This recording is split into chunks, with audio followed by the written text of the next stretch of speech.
谢林妹妹，谢谢宝哥哥。哎，两个人发挥的还好吗？还行，还行。好，小林妹妹够胖的啊，宝哥哥也不瘦啊。谢谢，生活好了现在啊。好，谢谢两位小朋友啊，谢谢啊，好。好，现场的各位嘉宾朋友，电视机前的各位观众朋友，上海的观众朋友、戏迷朋友们，大家晚上好。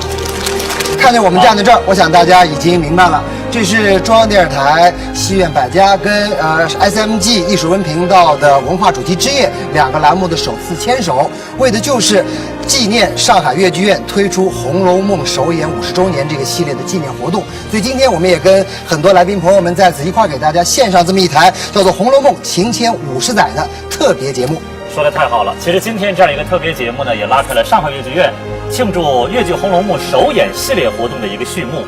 说到《红楼梦》，真是不得了，我觉得它不光属于粤剧，也不光属于上海，它是属于中国，属于世界的。50年前，也就是在1958年的2、3月份，在上海的共舞台首演到现在，整整50年了。我们说粤剧《红楼梦》也红火了50年，培养了很多的粤剧演员，从新秀到名流，感动了太多的人。所以今天我们也真的是非常有幸，因为我们不仅请到了《红楼梦》当时首演的很多演员，而且在《红楼梦》流传的这半个世纪里，又有那么多的中青年演员们加盟到这个阵营当中来，还有许多热爱《红楼梦》长达50年的观众朋友。今天让我们欢聚一堂，做好这个特别节目。没错，那么首先呢，我要为大家请出的是观众们心目当中最经典的宝哥哥和林妹妹。我建议大家，我们伸出热情的双手，用掌声请出87岁高龄的著名粤剧表演艺术家徐玉兰老师和83岁高龄的著名粤剧表演艺术家王文娟老师，欢迎两位。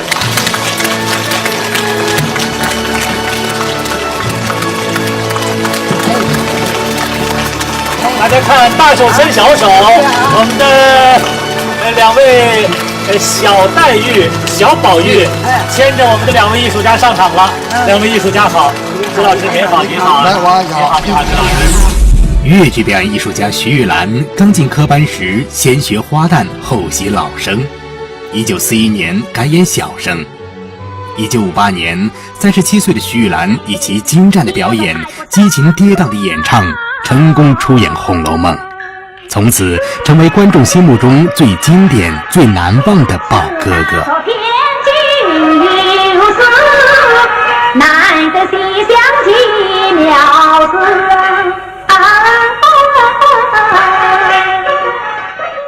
粤剧表演艺术家王文娟初学小生，2年后改习花旦。1948年，她进入玉兰剧团，与徐玉兰成为搭档。1958年，王文娟主动请缨参演《红楼梦》，一举成功。徐玉兰、王文娟两大艺术家的宝黛组合，是几代中国人心目中不可取代的经典艺术形象。而这一出《红楼梦》也成为粤剧舞台上最有代表性的剧目，培养了一代又一代的后辈传人。那么除了二位老师之外呢，我们现场还有一批非常优秀的中青年演员，他们都是出演过《红楼梦》的优秀演员们，他们分别是陈颖和华一清、钱惠丽和单养平、赵志刚、方亚芬、郑国峰、王志平、金靖。我再为大家介绍3位新生代的3位演员：杨廷娜、辛雅琴、李旭丹，欢迎3位。那我想今天我们这个话题啊，还是先从出演宝黛的2位老师开始。咱问问2位老师，就是当时首演这个戏的时候是1958年的2月18号。对，在春节嘛，那个时光2月是春节在公务队演出。当时这个戏红到什么，火到什么程度？连演了多少场？大概我们没有拍电影前已经演的300多场了。300多场，300多场，因为那个时光啊，还有年夜2场呢。哦，白天1场，晚上1场。哎，天天演出的。那么演出那个时光呢，我们大概是58年到全国去巡回演出59年嘛，我们到国庆17，我们到北京演出，北京先礼。后来嘛，到朝鲜，到那个越南演出，也到了朝鲜演出。那么就是拍电影前面，我已经出过国去演出。我们这次啊，为了做这个节目，特别去找寻当时的节目单，没想到找到了2月18号首演的节目单。真的啊？来，我们给大家放一放首演的节目单啊。哎呦，是吗？这样的首演节目单，我不知道二位还有没有印象？抄家抄掉了。抄家抄掉了。原来当年也藏着啊，对，藏着哦，太真的是太珍贵了。50年前了，50年前的戏单。1958年2月18日，正是大年初一，由徐玉兰、王文娟分别扮演贾宝玉和林黛玉的《红楼梦》在上海共舞台以及大舞台首度推出，连续上演54场，场场爆满，观众达86000多人次。其他演员还有陈兰芳扮演薛宝钗，唐月英扮演王熙凤，周宝奎扮演贾母，孟丽英扮演紫娟。为什么那么喜欢这个戏呢？曹雪芹的那个小说，沈家不知道，是吧？它是文艺宝库里的一颗明珠嘛，是吧？所以一到一个地方，你要是演《红楼梦》，大家都要来看一下。我们记得在那个武汉，到武汉去演出。8年，那确实是啊58年，8年。白天我们去那个到赛道上面去练钢铁，晚上看演《红楼梦》。那个时候观众啊，确实是买票买不到的，每一个地方都是满座的多，而且是不是看一次了？到武汉去那边是一个观众演几场他就看几场。每天他们都买着票。哎，每天来买票看戏。另外那个徐军改编，就是那个编剧徐军同志，这个戏是改的确实好。他在文学上，是吧？他是深色简测，都听得懂，但是很美。著名编剧徐静今年已经85岁高龄。观众们也始终没有忘记这位粤剧《红楼梦》的缔造者。送给我的《红楼梦12金钗》的那个筷子，这个他们送的东西跟《红楼梦》总是有缘的。《红楼梦》是那个是外面各种剧种已经很多了，像戏剧啊、川剧啊，什么都很多了。但是我呢，始终觉得我们这个粤剧啊，对这个《红楼梦》这个题材非常适合，因为这个主要一个是抒情，这粤剧最抒情啊，还有一个就是，还想到粤剧还有一个女小生，这也可以演贾宝玉。《红楼梦》的故事一直是粤剧舞台上很受青睐的题材，尹桂芳曾扮演多出红楼戏。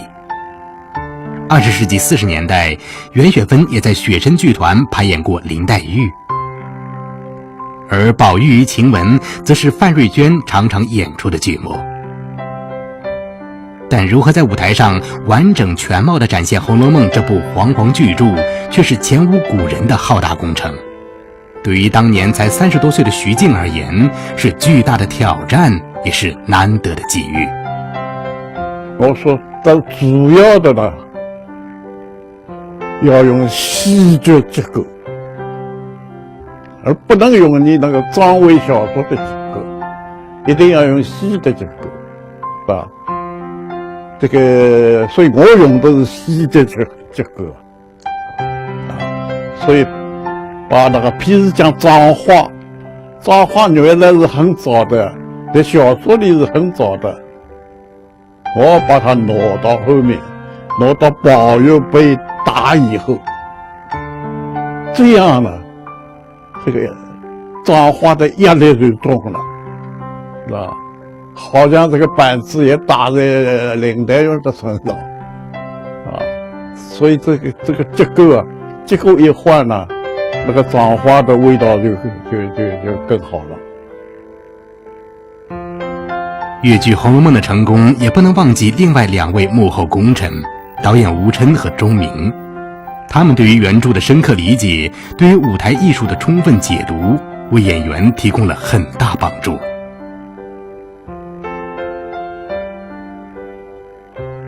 当时那个导演钟鸣后来是吴琛同志，他们2个人呢，少年也是蛮深的，对《红楼梦》也是很有研究的。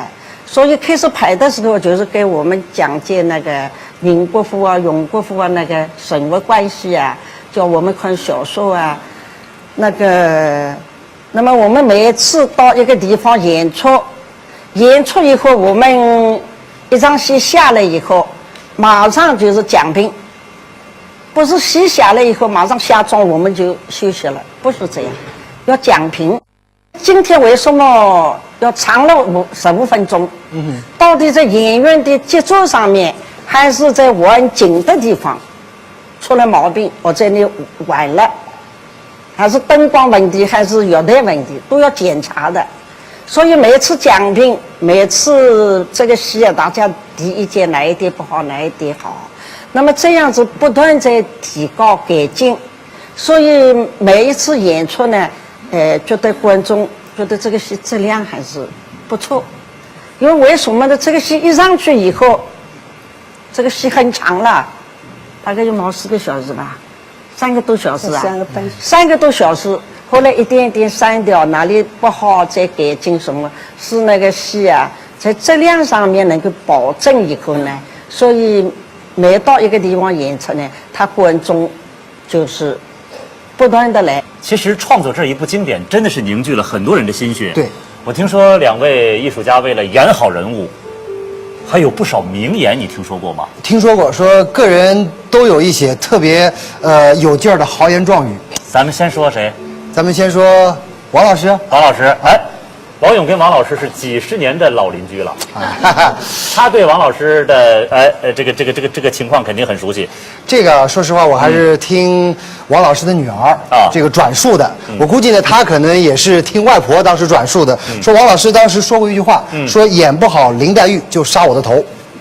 这句话说过没有？有的说过。是什么时候说的？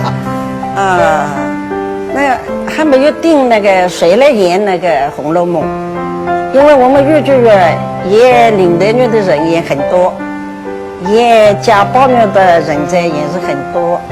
那个时候就是我们那个领导叫宜宾，还有呢徐晶，就是编剧。我在演追鱼的时候，他们到后台来，我正好在下妆了。他说：“哎，王文娟，你演林黛玉行不行啊？”我说行啊，那你演不演得好啊？我说演不好看我的头。我是历来这个军令状以后就得到演林黛玉的，是这样。之前有豪言壮语，哎呀，徐老师据说是之后，当贾宝玉的形象已经深入人心之后，后来徐老师说了这么一句话，他说我大大小小演过100多个角色，但是我最喜欢的还是贾宝玉。对，因为贾宝玉嘛，这个人物比较难演，花的功夫也比较深。那么要创造那么多人物当中呢，确实是贾宝玉这个对我们来演贾宝玉这个难题啊。特别是那个因为进府的时候，那个林黛玉只13岁，贾宝玉只14岁。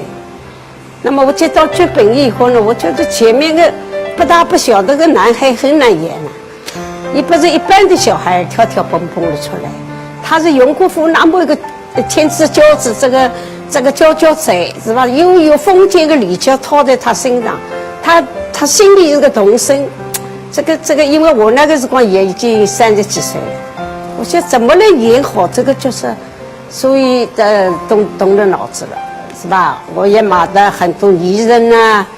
是吧？艺人，这无锡艺人啊，什个名人啊，上海人的名人，到后来还是李仁章一个女人，她那个贾宝玉，她背了背巾，那个时光像一个长衫，一个短毛袄，穿着背着背巾在看史湘云在画画。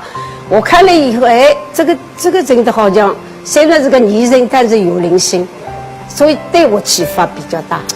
那么自己嘛也想了过去，过去清朝时期没看到过，但是我晓得是大地主的儿子看到。啊，大地主的儿子呢，他也是这样穿了，戴了小地子帽子，穿了长衫马褂，是吧？要祭祖啊，八祖啊，八万的时候，他跪下去3口酒，把得很正正规规的。但是一准备呢，他就去玩了。所以中国这个人物呢是比较难的一些。那么后来要导演说的，特别是贾宝玉出场的时候，他们导演说你出场呀，我说我怎么出场呀？我跳跳蹦蹦出来呢，我是打了四方一个人出来了。那我说这个出场很难，我手里拿点什么东西？那么我那个时候我没看过原著了，因为文化局领导看见规定我们2个人看10遍《红楼梦》，你说哪里看得到10遍《红楼梦》那么厚的3本？那么后来我这有个机会了，我是看通到了3遍，刚刚从他们一谈到苏联德国去了，在火车上看的。但我想到，哎，赵大师里面哪一回，它里面有一章，就贾宝玉，王熙凤领贾宝玉到家庙去还愿，回来的时候，老和尚告诉他说宝玉啊，你把我这颗檀香串送给你老祖宗。那么当时我一开窍拿这个东西吧，是吧？我拿个香串上来嘛，那么我叫那个搞导剧的这个官，你开个东西。那这样呢，我手里拿的东西，这样跟着音乐节奏的出来。对，哎呀，那么后来导演我这行不行？他说还可以啊，慢慢，可能就是这样出来。但是董文老之所以比较这个人物呢，比较自己花的心思，比较喜爱。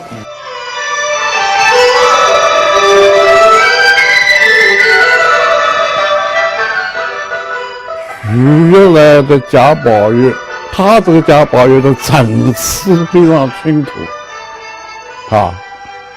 他一开始呢，这种天真无邪的，像小孩的这种很活泼的，是吧？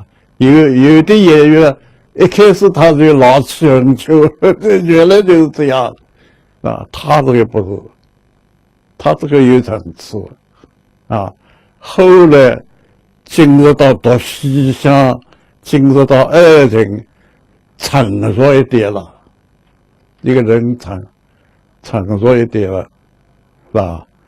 这个不像前面那样调皮捣蛋似的，是吧？到最后那个悲剧来了，啊，那又不同了，啊，而且宝玉被打以后，啊，他对家父的看法，啊，他自己的见解都升华了，啊。所以这些东西要许愿了，能够掌握这些东西，把它演出来，不容易啊。首演的是58年，到后来拍成电影呢是相隔4年了，是62年了。62年，我们没有看到首演的当时的宝黛的一种风貌，对，我们看到的是62年电影的这样的一种形象。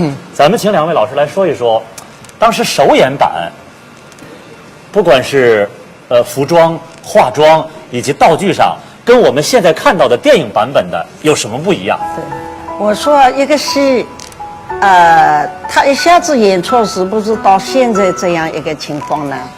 不是的。刚演出的时候呢，确实有很多那个，怎么讲呢？很多好笑的事情啊。我觉得他是在一点一点改了以后，才到现在演出这个版本，越磨才越好。我就举一个例子，我装花的时候，我刚开始啊，有一把扫帚，要扫地啊，扫把叫啊，扫花，有个扫把，还有么一个花篮背着，一个花絮，花那么出去的时候出场呢，我个扫把放在哪里啊？我要是放在这里，那么我水就不能用了嘛。水袖我要是点呢，我就拿着扫把一起点，一起支出去，那也扫把不好点人。放在后面，这个篮子上面又搁不下，放在这边也不好。后来我放在哪里呢？放在前面，这个花絮这样放着，我就放在前面，我手得了一个花篮，我就出来。那么下来以后，我就把花篮扫，用各种动作扫。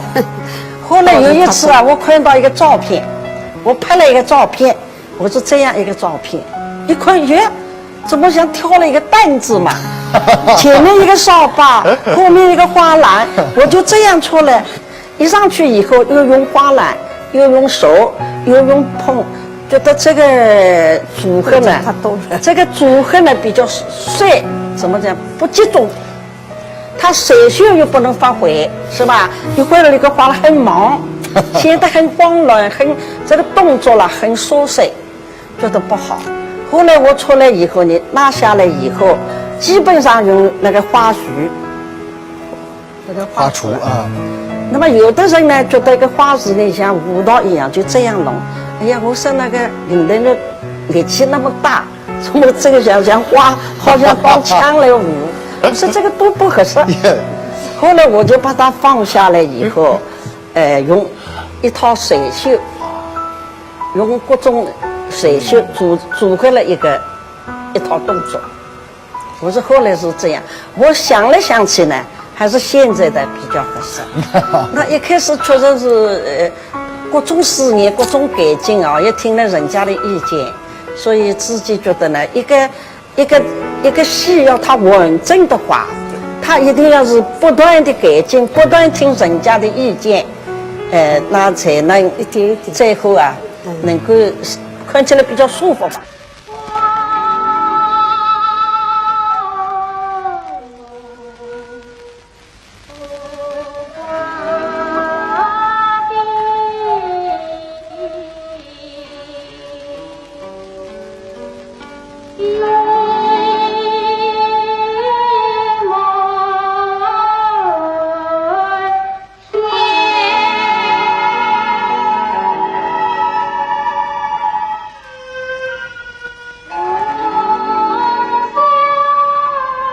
相同。